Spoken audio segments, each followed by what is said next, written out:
Imagine a massive, like, corporate conglomerate, Okay. one that already controls, let's say, 99% of the market share in its industry. Right. A total monopoly. Exactly. So they have the supply chains, the distribution networks, the lobbying power, Yeah, all the leverage. all the leverage. Now imagine that behemoth turning its sights on the very last independent competitor. The 1%. Right. A tiny, like, single-owner operation just holding on to that final 1%. Hmm. But the conglomerate doesn't just crush them outright with a hostile takeover. Because that looks bad. Exactly. It's bad PR. So they approach them under the guise of a merger or like a strategic partnership, Ah, right. essentially demanding that the final 1% be folded into their portfolio for the so-called greater good of the market. Which is such a classic tactic. It is.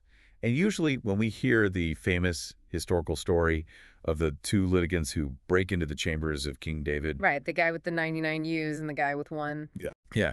The man with 99 U's demanding the single U of his brother. Mm. We think of it as this, like, pastoral agrarian dispute. A simple Sunday school fable, basically. Exactly. Just a moral story about personal greed.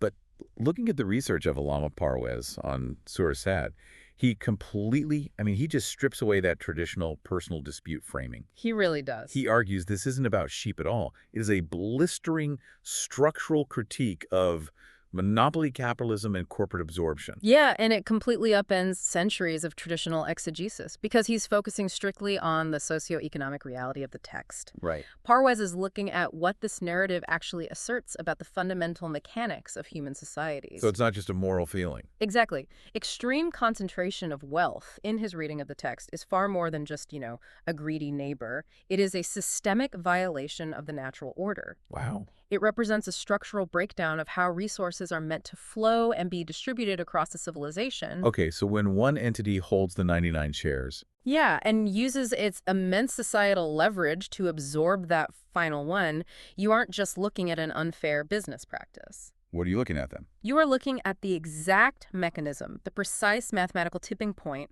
that causes empires to collapse from within. Which is such a radical departure from how this text is normally treated. I mean, for those of you joining us for this deep dive, let's just take a second to establish exactly what we are unpacking today. Good idea. We have a stack of sources in front of us, primarily focusing on the lectures and written works of Allama Parvez. Specifically, his analysis of Surah Sad, verses 9 through 26. Right. And our mission for this deep dive is to explore this purely rational, non-supernatural interpretation of the text. Which is fascinating. It is. We're looking at this ancient manuscript, not as a book of mystical fables, but as a diagnostic manual, like a manual for the life cycle of societal stability and collapse. And to understand how a society reaches that dangerous precipice where monopolies can just hoard everything with total impunity, we have to look at the foundational argument Parvez makes about the earlier verses. Right, the context leading up to the 99 U's. Yeah. He points to a very specific word used to describe the divine system of resources. The word is wahab. Right. So the term wahab translates to the one who gives freely, unconditionally, and without any expectation of return or compensation. Unconditionally. Unconditionally. Parvez uses this to establish a fundamental economic baseline for human existence. Okay, lay that out for us. Basically, the Earth's natural resources are inherently free. Think about the raw inputs of life, Like sunlight. sunlight, the water cycle, the minerals in the soil, the oxygen, Yeah. the raw materials buried in the earth. They are provided unconditionally for the development, nourishment, and advancement of all human beings. Nobody built the sun. Exactly. No single individual created the earth, and therefore, under this framework, no single individual or corporation has the inherent right to claim exclusive permanent ownership over its foundational resources. Okay, wait, let me make sure I'm following the logic here, because this seems like the pivot point for his entire critique. It really is. The moment you have a society where a powerful elite claims exclusive monopolistic ownership over those inherently free resources, You're violating the principle of Wahhab. right, you are in direct violation. Mm. You were taking what was meant to be the free sustenance of the entire population, and you were putting it behind a paywall. A literal paywall. You are effectively starving the broader population to enrich the few. Yeah. And Parvez argues that when a society does this, it doesn't just become unjust in some abstract philosophical sense. Yeah. It triggers a literal physical law of consequence. Yes. Parwaz uses a very specific Arabic term from the text to describe this consequence. The word is ikab. Ikab. Now, traditionally, if you read mainstream commentaries on these texts, ikab is almost universally translated and understood as a supernatural punishment. Like a magical lightning bolt from the sky. Exactly, a lightning bolt that strikes the wicked because they angered a divine being. But Parwaz doesn't buy that. He rejects that entirely. He provides a strikingly rational structural definition by looking at the linguistic root of the word. Right, because Arabic is so root-based. Exactly. The root of ikab actually refers to the tail of an animal. A tail. I remember reading that in the notes and finding it to be such a strange, yet perfectly mechanical metaphor. It's brilliant, really. Because a tail is physically attached to the animal. It isn't a separate entity that decides to chase the animal down. Right, it doesn't have a mind of its own. Wherever the animal goes, the tail inevitably, physically follows. And that physical attachment is the entire point of the metaphor. Parwaz is arguing that societal collapse is the tail attached to the animal of economic injustice. When a society hoards wealth, when it actively allows the 99 to absorb the one, the destruction of that society is not an external divine temper tantrum. It's just cause and effect. It is the logical, structural consequence of that specific economic model. Think about it in terms of macroeconomics. Okay. If you hoard all the resources at the very top, you remove purchasing power and stability from the base of the society. You hollow out the middle class and the working class. Exactly. You cannot starve the foundation of a building and expect the penthouse to remain suspended in midair. Right. Gravity always wins. The collapse is woven into the action itself. Initially, as Parwaz notes, this consequence is imperceptible. It seems like an abstract theory. But eventually the structure gives way. Wait, I have to stop you there because looking at history Yeah. and looking at the world right now, frankly, that physical law doesn't seem to hold up. How do you mean? If the collapse of an unjust society is truly inevitable, if it's a structural law of nature, like a tail following an animal, why do these wealthy elites always seem to get away with it for so long? The delay. Yeah. We can all point to historical empires or even modern corporate dynasties where the people hoarding the 99 shares live incredibly comfortable, insulated lives for generations. Oh, absolutely. They die peacefully in their sleep on massive estates. The penthouse stays up for a very long time. So where is the ECOB in that? Where is the inevitable consequence? It's so funny you ask that because the people living in these historical periods were asking that exact same question. Really? Yeah. The sources note that the elites in these societies would actually mock the warnings of structural collapse. Because nothing was happening to them. Exactly. They would look around at their wealth and say, well, if this system is so doomed, bring on the day of account. They hasten our destruction. Let's see, this supposed law of nature. But they fundamentally misunderstood the mechanics of the law. They mistook the delay of consequence for the absence of consequence. Oh, that's a crucial distinction. The delay of consequence is not the absence of consequence. Precisely. And to explain how this works, Parwaz introduces the concept of hisab. Which means calculation or measurement, right? And he pairs it with this brilliant analogy of boiling water. The thermodynamics analogy, I love this part. Parwaz claims this socioeconomic collapse operates on a calculated natural law, a hisab. Consider the physical law of boiling water. If you take a pot of cold water and place it on a raging fire, it does not boil instantly. Right, there's a lag. There is a necessary delay. If someone were to put the pot on the fire, stare at it for 10 seconds and say, look, the water's perfectly calm, the law of thermodynamics is a myth. You call him an idiot. We would recognize that they just don't understand physics. The delay isn't a failure of the law. The delay is the necessary calculated accumulation of heat. The energy is being transferred. The energy is transferring, the molecules are moving faster, but it takes time to reach the phase transition. Okay, so the heat in this socioeconomic model is the accumulation of societal pressure. Yes. The heat is the frustration, the poverty, the disenfranchisement of the people whose resources have been monopolized and put behind that paywall. Parwaz argues that human history operates on these calculated intervals. The elites mock the delay, thinking they have successfully outsmarted the system. But they're just sitting in a pot. All they are doing is standing in a pot of water as the heat slowly, imperceptibly rises around them. Wow. The time between the hoarding of the wealth and the actual visible collapse of the society is just the hisab, the calculation of the heat accumulating. And once that societal pressure reaches the boiling point, No power on Earth, no amount of hoarded wealth, and no private army can stop the water from boiling over. The phase transition happens and the collapse becomes completely unstoppable. that reframes the entire concept of societal stability. A society might look incredibly stable on the surface, just like a pot of water looks completely calm right up until the moment it reaches 212 degrees Fahrenheit. Exactly. But underneath the surface, the hisab is running. The calculation is active. The pressure is mounting. Which brings us to a massive contradiction in how this text has been handled throughout history. Okay, let's get into this.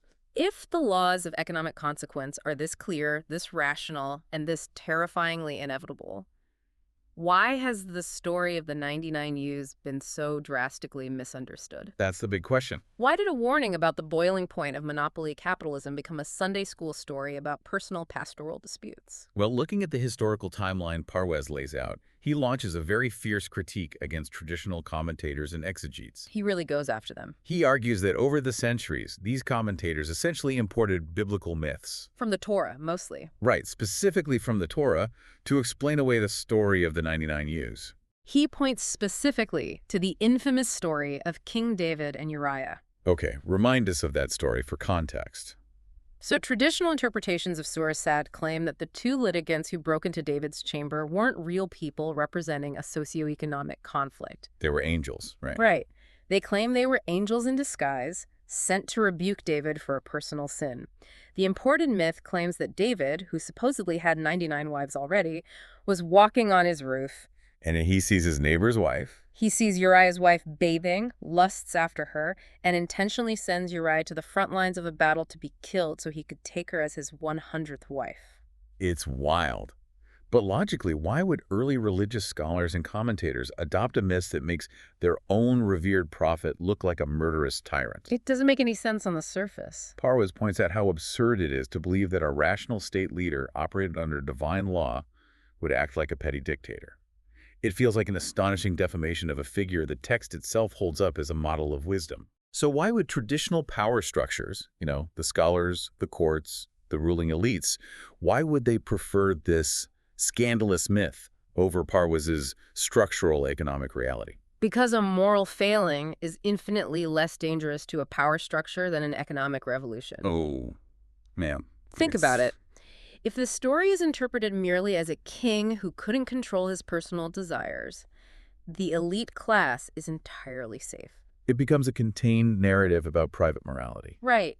Don't steal your neighbor's wife. That is a lesson everyone can agree on. And it doesn't cost anything. Exactly. More importantly, it threatens absolutely no one's bank account or land holdings. You can repent for lust. But if Parwez's reading is correct, if the 99 U's represent 99% of the socioeconomic resources, and the text is explicitly condemning the absorption of the final 1%. then the text is no longer a fable. No, it becomes a loaded weapon aimed directly at the aristocracy and the monopolists. They neutralize it. They completely neutralize it. By adopting the mythological interpretation, the wealthy elites and the scholars who serve them effectively defanged the revolutionary economic critique within the text. They turned a structural takedown of capitalism into an ancient soap opera.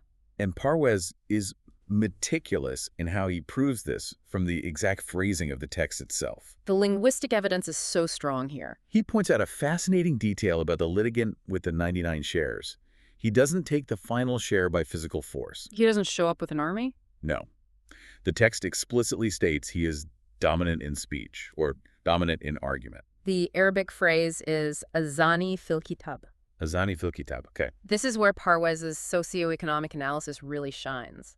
The 99 share owner represents the capitalist class who possess immense societal leverage. Maybe they don't need violence. Exactly. Think about how modern monopolies operate. They don't have to rob the small guy in a dark alley with a weapon. They have the lawyers. They have the lawyers, the corporate lobbyists, the PR firms. They write the laws, they control the regulatory bodies, and they shape the public narrative. They execute the takeover in a boardroom. With a perfectly legal, ironclad contract, they are dominant in speech. And pay attention to how the 99 share owner addresses the small competitor in the text. He calls him my brother.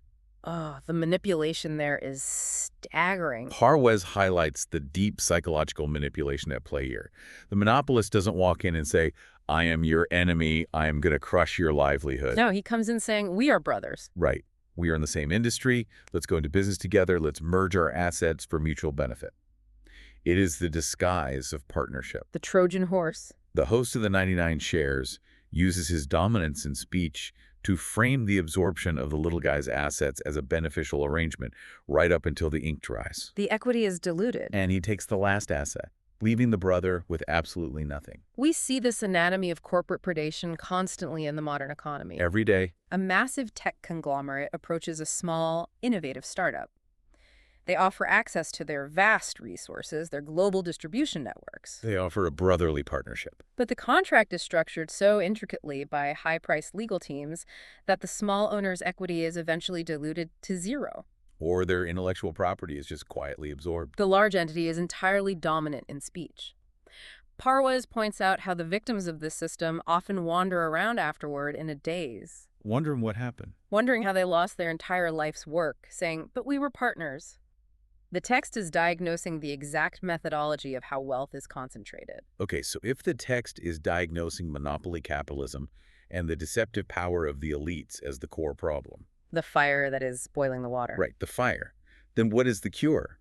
Because Parwaz doesn't just leave us with a blistering critique of what's wrong. No, he offers the solution. He argues that the Quran provides a rational alternative structure, and it uses the historical example of the Davidic state to illustrate it. To understand this alternative model, Parwaz has to perform another massive demystification of the text. They're clearing out more myths. Exactly.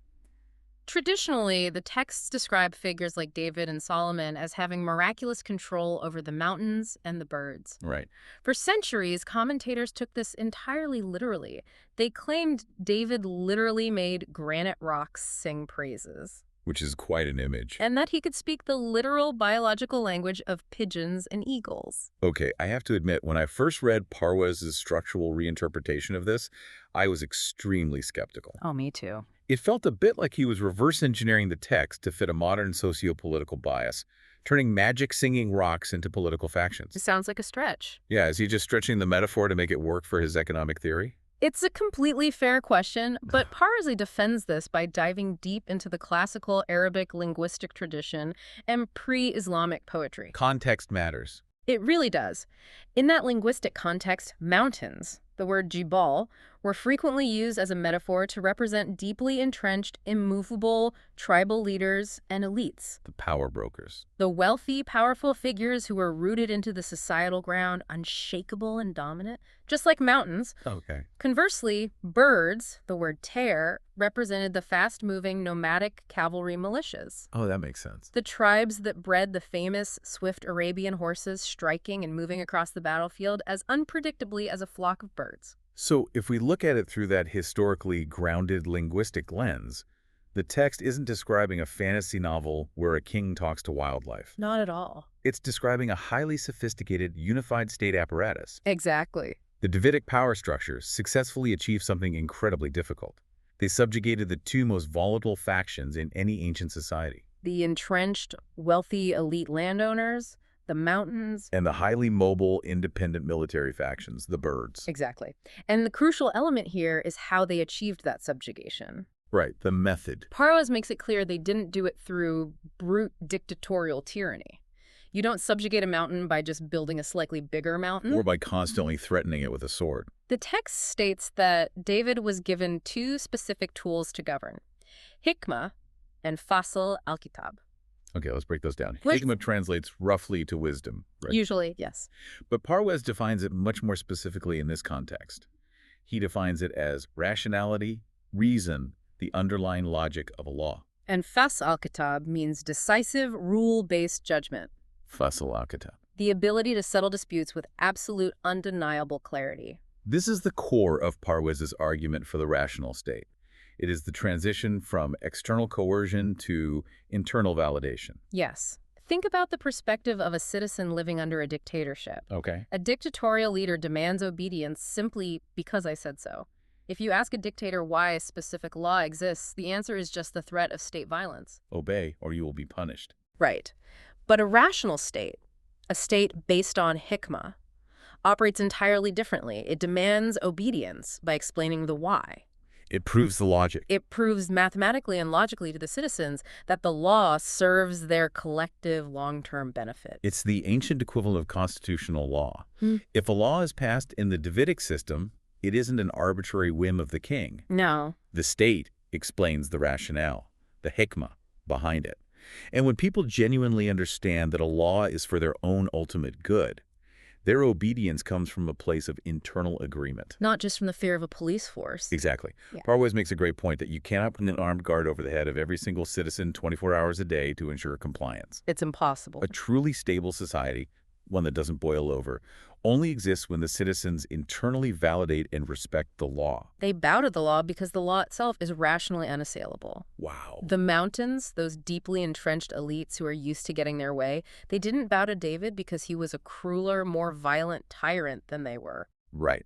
They bowed because his judgments, his fasl al-kitab, were so perfectly rooted in rational justice and the equitable distribution of resources that they simply couldn't argue against it. He out-argued them. He dismantled their leverage. He neutralized their dominance in speech by introducing a higher, undeniable logic. Okay, so we have all these threads now. The accumulating heat of the boiling water, the capitalist with 99 shares using legal loopholes and smooth talk to absorb his brother. And the rational, constitutionally minded state of David utilizing hikmah. We have to bring this all together by looking at how David actually reacts when the two litigants bring this specific case of the 99 ewes before him. This is the climax of the whole narrative. The scene plays out like a Supreme Court hearing.